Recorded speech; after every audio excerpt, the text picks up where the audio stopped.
You're listening to Underground History, a collaboration between Jefferson Public Radio and the Southern Oregon University Laboratory of Anthropology, or SULA. I'm your host, Chelsea Rose, and each episode we take a deep dive into little-known aspects of history in Oregon and beyond. Growing up, did you struggle with critical decisions on how many pounds of flour or how many oxen to purchase? Did you fret about diphtheria or cholera? If you answered yes to any of these questions, you are likely part of the Oregon Trail generation, which includes young Gen Xers and elder millennials whose childhood bridged the gap between analog and digital. My guests today are going to be talking about the most famous pioneering journey between those worlds, the Oregon Trail game. I'd like to welcome Philip Bouchard, creator of the 1980s Oregon Trail game that I would have played in school, to the show, along with our producer Charlie Zimmerman, who is hopping in front of the mic for a change to discuss their research on the history of the game and its reflection of the real Oregon Trail experience. Philip and Charlie, welcome to the show. Thank you. I'm delighted to be here. Thanks for inviting me. So I wanted to start with you, Philip, to talk about the role in the game in schools like mine, where they weren't just used to pass the time, but to gain computer literacy. I was talking with Charlie about this, and I don't think they understood the nuance of this initially because it's probably hard for Gen Z folks to imagine a time when there were no computers at home. So can you tell us a little bit about what your North Star was in designing this game? Were you actually... Well, you were a pioneer in your own right, but were you motivated by introducing kids to computers and getting them to focus, or were you more interested in providing an interactive way to learn about one of America's most infamous historical events? I would say it's the latter. I was really concentrating on trying to introduce this aspect of American history to young people in a very engaging way. And since I was actually mandated to target primarily the home audience rather than the school audience, this was particularly important that I balance the entertainment with the educational aspect. At that particular time, there were some debates as to the best way to go about introducing computer literacy, but that was not actually one of the focuses of my work. So how did it go from like being designed to getting in every school? Or it seemed like every school, my tiny little school in rural Northern California. Well, there's like 65 million copies sold, wasn't there? Or distributed, yes. So part of the lucky for me aspect of this was that MEC, which was the publisher of the product, had site licensing agreements with schools and school districts all across North America and beyond. And these site licenses allowed the schools to make unlimited copies for use within the schools. As a result, these site licenses were very popular because they got all of MEC's products, and they were able to make lots of copies. And eventually, Oregon Trail became the most ubiquitous product in North American schools. The biggest export from the state of Minnesota, would you say? Yes, indeed. So, the game was for sure my first introduction to a computer. And I remember having to go as a class to this weird little room that they shoved a bunch of computers in for a couple hours a day or a week. But the biggest thing, honestly, I remember was how hilarious we thought it was when our classmate got dysentery or something. So I read somewhere about that this opportunity for childhood fascination with all the inelegant ways that pioneers died was not an accident. You intentionally wanted to shift the narrative about the dangers on the trail away from indigenous populations and kind of stereotypical violence and onto the more common and less Hollywood-worthy hazards along the way. So can you speak a little bit to that? Oh, absolutely. There was a popular misconception at the time, which may still exist to some degree, that the leading cause of death along the Oregon Trail was attacks by Native Americans. And this was just completely false. Most of the deaths were caused by disease and accidents. And in fact, the relationships with Native Americans along the way were generally more of a trading nature. So I wanted to get this aspect in and completely refocus of what was the Oregon Trail really about for the participants. I wanted young people to be able to experience it in a way that reflected reality more than the popular ideas of the time. And Charlie, what are some of the ways that this game really reflects history of the time, like as it was considered in the 80s, and versus where we are now in the way we think about this? I mean, there literally was a movement that came out after this game called the New Western History Movement, which emerged in the late 80s and really highlighted the antiquated ways the frontier was told and considered and demanded the recognition of diversity of peoples and experiences in Western contexts. So where do you see this game fitting in that narrative arc, Charlie? Well, I think, even for the time, it was a remarkably progressive game. And I think in many ways it still is today. I had an experience last year with a little boy.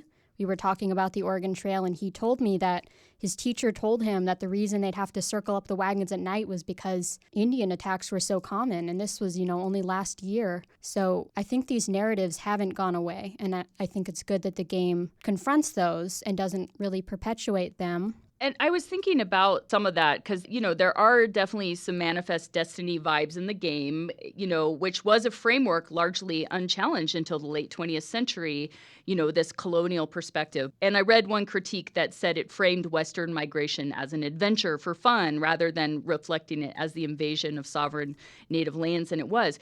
But I wonder if so many, like this generation, the Oregon Trail generation, being introduced to this concept, and some of the ways that this game tweaked the traditional telling of those stories kind of maybe made everybody a little bit more ready for a conversation about really what settler colonialism means and what it meant to these places and spaces. Charlie, what do you think about that? A lot of the information in the game is kind of contained within these, they're called Talk to Me. So you go in each of these landmarks, and they're all real landmarks along the Oregon Trail, and you find these, each one has 3 different pre-programmed pieces of dialogue, and that gives you, different pieces of information, like it gives you tips about how to succeed on the trail, but it also includes some bits of information, like for instance, at the Walla Walla Fort, there is a bit about the Whitman murders, and there's a Cayuse man who basically says, you asked me about the Whitmans, and I'm telling you that Marcus Whitman was in the wrong for treating us, that he shouldn't have treated us because by the laws of the Cayuse, people who were failed medicine men who treated somebody who died, they had to be killed. And Marcus Whitman, who was a frontier missionary and doctor, he treated them anyway, and he was killed for it. Mm-hmm. That at the time, people were still perpetuating extremely, extremely outdated narratives about Marcus Whitman. But at the same time, I read a pretty interesting critique about the sequel game to the Oregon Trail, which is sort of similar but much, much more complex. And it really framed it in a really interesting way where it kind of talks about how the game is very much from a male perspective. You're focused on the survival, but not so much on the domestic realities. Like women on the trail, they were responsible for keeping the family together and, doing all the daily tasks of life, such as cooking, managing children. The critique thought that aspect was missing from the game. You're listening to Underground History on the Jefferson Exchange. You can find us online at jeffexchange.org. I'm your host, Chelsea Rose, and today we are talking about the iconic Oregon Trail game. Charlie, talking about that makes me think about a movie that came out, several years ago called The Meek's Cutoff, which followed the ill-fated wagon train attempting to make an infamous shortcut. The movie was interesting in that it really leaned into the tedium of the journey, so there's not a lot of quippy dialogue and brave action. It's long scenes of women doing laundry in the river and kind of standing by while men made decisions for them, and they didn't really have a voice in some of the considerations that were happening. And, kind of as a result, it was boring, but in a good way and probably more reflective of the actual experience. But this is kind of a question for both of you. So how do you juggle? I have no idea how successful that movie was. I thought it was interesting. But how do you juggle making a good and catchy story without compromising authenticity or leaning into some of the stereotypes that people really are expecting? Philip, was there pushback when people came in thinking they were getting one version of the Oregon Trail and it's a little bit more nuanced and maybe not what the late 70s, early 80s version would have been expected? There was a little bit of pushback. Part of the pushback was simply from educators who wanted a more didactic presentation. And then there was some pushback from people who didn't like that I eliminated medicine from the game because I didn't find evidence that the medicines were particularly effective. I had a personal goal, which I wasn't able to fully attain, which was that I wanted to really communicate more about Native Americans than I was able to incorporate into this particular framework, because the framework really is about a heroic survival, trying to make it from all the way from Independence, Missouri, all the way to Oregon. And so I had all these ideas I could not incorporate. 5 years later, I produced another Apple II product called Lewis and Clark Stayed Home. And that framework was so much more appropriate for all these ideas because Lewis and Clark were tasked with meeting Native Americans, as many as they could, and befriending them and getting to know about them and doing that research. And so it's like, wow, I can do a game where your entire goal is going out and meeting and befriending all these people and realizing the huge diversity of Native American culture across North America. So yes, the framework of the game itself had an important impact on what the details were for the player. And indigenous storylines and perspectives were added to later versions of the Oregon Trail game, right? Later iterations. That's correct, although I'm not familiar with all of those versions. So there's, I haven't been able to play it because it's only on Apple, but the most current version that's for the Apple, I think Arcade, it's like an app. You can actually play as Native American characters. It's the very first edition to have Native American playable characters, and they actually have a storyline about Meek, about Meek's story. It's called Lost Hollow. Apparently it's very tricky, but you know what you were saying about the boringness of the movie, that is incredibly accurate. Countless trail diaries, it always starts the same. They always get super excited and independent. You know, they're starting off on this great journey. And then after a couple weeks, you know, every day is kind of the same. And, you know, you're not at home, you're far away, and you're having to walk 15, 20 miles a day. And it starts to really wear off. And, you know, it really becomes a slog over the 6 months. And I know with the game, being that it was intended for the home market, but also for schools, you know, it can't really be a long slog because you only have so much time in the computer lab at school. Yeah, and, you know, getting back to like some of the options, I was reading somewhere, Philip, that you wanted to provide an option whether to go down the Columbia or take the Barlow route, which was really a critical and heartbreaking decision point for travelers. You know, neither was particularly safe. But there wasn't enough disk space at the time is what I was reading. But can you tell us a little bit more about how you navigated the creative process and the technological constraints of the time? Because this really is new. I mean, nowadays people make games all the time, but had anybody done anything like this before? Well, there certainly were a lot of new aspects of this, and I did get the Barlow Road in there, but not in the form I'd originally wanted to. I had to go with a much simpler approach on the Barlow Road. Right from the beginning, I produced all these ideas, a long list of ideas that I knew couldn't all get in there. And so we had to gradually throw out ideas and figure out what's the highest priority, what is most essential. And the problems involved extremely limited space in Apple RAM, extremely limited space on the floppy disk. There was no hard drive, just floppy disk. Very low resolution of the screen, only 6 colors, plus not even a very big budget. It was big for 1984 and 85, but it was not big by later measures.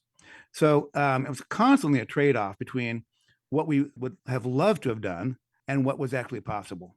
And, you know, also, I want to maybe expand on a little bit about what the world was that this was going into. Like, there was no internet. There wasn't Game Boys. Very few people had home computers. You know, for the youngins like Charlie, like, it's probably hard for them to just stop and think about how disconnected we were from, you know, what we take for granted today. So can you talk a little bit about what it was like for people to access computers for the first time? And did you or did anybody have any sort of inkling of what would be, you know, I could play the game on my phone right now if I wanted to, you know, like that's such a crazy, I guess because I'm part of the Oregon Trail generation, I rode that journey and it's crazy to see how far we've come. So can you speak a little bit about that? Sure. So my background was in the 70s working with timeshare computers. And even when the 6502 chip and the 8080 chip and the other chips started coming out, I was not predicting the future. I had no idea that this would lead to personal computers and game devices and arcade machines. But by the early 80s, all this was suddenly appearing. It was dramatically changing the world. My whole experience with computers on timeshare systems was now disappearing. So yes, it was a rapidly changing world, and even to the point that the products that were created in 1980, which were all done by amateurs, were no longer really sellable in 1984 because by that point, professionals had been jumping in, and various companies were now creating products rather than all being done by volunteers in their spare time, which was actually one of the motivations for doing this new version of the Oregon Trail. We wanted a professional-looking version and keeping with the times. Yeah. So it's a rapidly changing world. And even, of course, in 1984 and 85, when I was doing this, I was not able to predict the future at all. I had no idea what was coming, but I wanted to do the best I could for that particular moment in time. So we're going to take a quick break so we can restock the wagons and cross a river, but we'll be back with more underground history. And we're back. I'm your host, Chelsea Rose, and so far none of my party has gotten dysentery, so we can continue talking about the long journey over the Oregon Trail that brought a generation of kids into the digital world. Charlie, how did you get introduced into this game? And I know it's attained like cult classics, but when you first played it, like what were your thoughts as somebody who was born digital, like you were born in this digital world? Well, for me, I was kind of coming at it like I'm a huge Oregon Trail nerd. I've always been a huge Oregon Trail nerd. Like one of my favorite books when I was a kid was a book about Catherine Sager, who's actually mentioned in the game. She's one of the 7 children who was orphaned along the Oregon Trail in 1844 and adopted by the Whitmans. And I actually don't remember how old I was when I first played the game. You know, we didn't play it in school that I can remember. We did more of an immersive simulation on like paper and pencil. But playing the game now, I guess it's kind of hard for me to kind of see it like disconnected from my knowledge, because like when I play it, I'm usually looking at it like with a research lens, like, oh, how did they interpret the Oregon Trail instead of so much how did they make this into a playable video game? And, you know, I was wondering about something you said earlier, Charlie, about how some of the ways that the game would talk to you would be excerpts from like trail diaries. So, Philip, how did you guys track those down? Again, before the internet, they're not digital. So you would had to like go to archives or like, you know, coordinate with researchers that had access to these kind of documents to get these stories. Well, one of my principal colleagues on this project was named Shirley Karen, and she had a great interest in the diaries at the time. So we divided the research between us. I researched the historical accounts, that is, accounts written by historians, and she researched the diaries. So she did a lot of research on that, and every time we got together for brainstorming or talking, that would influence her take on how the product should develop. And I listened, of course, to all my colleagues, including Shirley. Then when it came time to start writing these dialogues, these monologues, 48 of them in the product, I sketched out some of the key concepts I wanted to communicate and at which landmarks. And then I gave Shirley first crack at writing many of them. So she drew a lot of her inspiration from these diaries, but I don't know specifically which diaries she used. Charlie might, because Charlie's probably read a lot of them too. Yeah, there was, I think you mentioned Celinda Hines. She's mentioned in the game frequently. Catherine Sager, most likely she used her diary. And then I've heard from a friend of mine that the diary was used of a local boy, Wellborn Beeson, whose father was... Local to us, you mean? Local in to, Southern yes, Oregon, local yeah. to Southern Oregon. And his father was pretty incredible. He was actually criticized for being too friendly to the Native Americans at the time. And he was actually ended up leaving Oregon for a while because of it, because he was actually going to be attacked because of his like love for the Native Americans. Mm-hmm. So I wonder, how would this, you know, this game, when it came out, there wasn't a lot of competition. So it was like a new novel thing. But if you were to design this game now, maybe the two of you could even team up on it. Like what kind of things do you think would be opportunities that we have access to now? Because, you know, if nothing else, you know, the technology is different, but also there is infinitely more primary documents that are accessible because of, you know, them being digital. Well, if I was going to design... Go ahead. And if you guys end up designing this game, I want to cut, okay? I know a lot of the current versions have actually had kind of the opposite problem. They have not been really developed as an educational tool. So, for instance, the game that I played when I was a kid, my version of the Oregon Trail was on the Nintendo Wii. That was kind of our console. That was really revolutionary technology as well at the time, like motion controls. But the problem with the actual game is it kind of didn't work out the mechanics. Like, for instance, with river crossings, you kind of just drive across them. So you get to like the Snake River, you just drive across, you don't capsize at all. That's not very realistic. But, you know, if I was going to make a game, I would really incorporate primary source analysis and immersion representing all kinds of different viewpoints, not just the pioneers, but Native Americans, people of different ethnicities who traveled the Oregon Trail. There might not have been a lot, but there were certainly a sizable number. And Philip, how about you? You didn't get to do all your great ideas, but now, all things being equal, with my fictional blank check, what would you do differently? Oh, there are so many things that I would do differently. In fact, even if I had an opportunity to have changed it just a few years after it first came out, I had a number of details that I felt these are a top priority. I want to fix them. Some of them had to do with gameplay, but a lot of them had to do with historical aspects. But now, if I were to get a chance to do it again, I would really rethink things from ground up, just like I did 40 years ago. That rather than knowing right up front exactly what I would want to do, I'd really want to think it through. I think Charlie had a lot of great points, and I think there's even more points to discover in terms of what ought to be in a new version. Yeah, you're listening to Underground History on the Jefferson Exchange. I'm your host, Chelsea Rose, speaking with Philip Bouchard and Charlie Zimmerman about the Oregon Trail game. One of the things I wanted to talk about a little bit of like the aesthetic of it. Like the visuals are so iconic in the game. And you mentioned earlier you only had 6 colors you could use. And I think that, compared to modern video game, it's primitive, but it really holds up as like a vibe. And maybe that's just my nostalgia since I, played this as a kid. But I wanted to talk a little bit about how, did you have artists, graphic artists, or how did the visuals come to be? Yes, we had one graphic designer on the team. Her name is Sherilyn Kaplinger, and she was great. I always enjoyed working with her.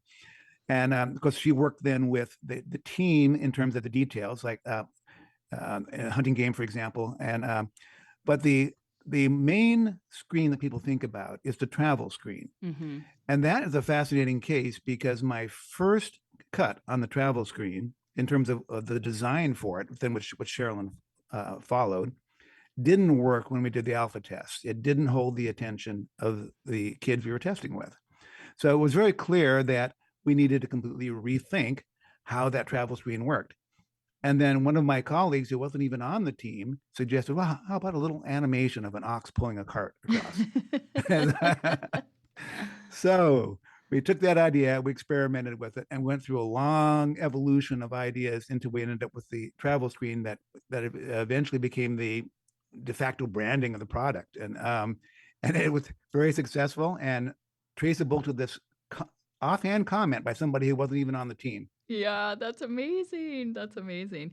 One of the things, I think this is in the game, like the decisions about you brought, a chest or like a big furniture, and you have to, at some point, it's too heavy and you have to leave that stuff behind. Like that's such a real part of the Oregon Trail experience, and sometimes a very heartbreaking part, people having to leave behind these things that they're trying to bring from home that have sentimental value. And as the archaeologist in me, I always think that's really interesting because that's really the material culture of the trail. But Charlie, you have a little archaeology experience and history experience. So I'm wondering if you see ways in which some of the material culture could be worked into the game or is already in the existing versions of the game. Yeah, so the game has like a very simplified version of that, probably because, it had to be playable in 45 minutes and there's only so much disk space. So they don't really have like that level of detail with the items, but that is something like when I do my educational activities, pack your wagon activities are one of the top things we like to do because it does get kids making those choices about what to pack. But as far as actual gameplay, as you went along, there would be just trash everywhere, pretty much. And there is in the game, there is a mechanic where you can sometimes find a wagon and it will have items in it. Because some people, if they had a fatal defect in their wagon, like if the wheels fell off or if too many of their oxen died, they would have to leave their entire wagons behind. And I think like along the trail, there's a grave there are about 10 to 15 graves per mile of the trail. And I think there's a lot of opportunities for research, but as far as gameplay, I think it'd be cool to see an archaeology activity where you can like find some of these things people left and learn more about them that way. I remember reading somewhere that the wagon brakes were really heavy and people had to go along a whole lot of flat land. And they're like, why are we carrying this stupid heavy piece of metal? And they got rid of it. And then you get into Eastern Oregon and you're about to go over the mountains and you're like, uh-oh. So people had to tie like trees and stuff behind the wagons to slow them down. So, Yeah. some of that is like a fun, you wouldn't think about it until, you had that experience. I actually have researched a lot into wagon brakes specifically, and a lot of wagons actually didn't have them at all. They were like an add-on. So they would use tree branches, or they would simply tie the wheels together, and that would kind of act as a brake because it kept the wheels from moving. They would use called wheel shoes under the wheels to keep them from rotating. But definitely tying to a tree, like there's one particular, it didn't make it into the game. There's one particular landmark called Windlass Hill that's in the Great Plains area it was called that because wagons would have to be tied to a tree and kind of very slowly lowered down with a windlass. Wow. These are such great points, and these would have been more overtly addressed had I been able to work in the Barlow Road game that I had intended, where you would have to pull out ropes, pulleys, levers, and so on to get up and down the hills of the Barlow Road. And also probably more explicitly acknowledge having to abandon things along the way. Yeah. Yeah, and I think that that's such, you know, eh, I think that the thing that was really impactful for all the kids that played this game was putting themselves in this decision point. And probably for a lot of us, I don't know, 10 or whatever we were first introduced to it, like having to make decisions that had consequences is like an interesting exercise just as a kid to do. But then, thinking also about the real life experiences on these trails and what do you bring? What do stuff that you need to survive or stuff that you want to have when you get to Oregon? Yeah, that was a really tricky decisions, like what to pack, because typically your wagon would only be able to pull around 2,000, maybe 2,400 pounds. And, people did have to make a lot of those hard decisions. And often a lot of those hard decisions would have to be made along the way when you started losing oxen or when they started getting really tired or when the path started getting really hilly. In particular, cast iron stoves are something that was one of the most common abandoned items because they're super heavy and you don't really need one. They're very nice to have, but you can always cook over a fire. Yeah. And that's something when we do a Pack Your Wagon activity over at the Southern Oregon Historical Society, we actually have these little quarter-size wagons and we have like a bunch of items that kids can pack with. And, I do the activity with kids and every time I tell them, all right, the cast iron stove is not the thing we need the most. And every time kids picks it up and puts it right in the wagon. One final question to leave us on is, the Oregon Trail ends in Oregon. And Charlie and I are both from the West Coast, but, thousands and thousands of kids played this that aren't from the West Coast. So I wonder, Philip, if you have any thoughts on how this game was experienced for different people across the U.S. We're all having this kind of shared experience at the time learning about this piece of history, but people are thinking about it in different ways because they're, where they're regionally situated in their own kind of local portion of this tale. Yes, I think people mostly associate the Oregon Trail with the more easterly parts of the trail. They picture the plains in particular, and maybe just getting into the mountains. I think there's a less thorough image of the more westerly parts of the route, and I also think that there's not enough popular knowledge about the dense Native American populations that were on the Pacific Northwest prior to the Oregon Trail. That's an aspect that I would certainly like to help people understand better. Yeah, there was a lot of people here watching the East as people came west. So I think that's an interesting point for sure. So that wraps up this edition of Underground History. I'm your host, Chelsea Rose. My show producer is Charlie Zimmerman, who is also a rut nut, which is what they call or trail enthusiasts. Thank you so much, Charlie and Philip, for joining me today. You can find this episode and many more wherever you get your podcasts.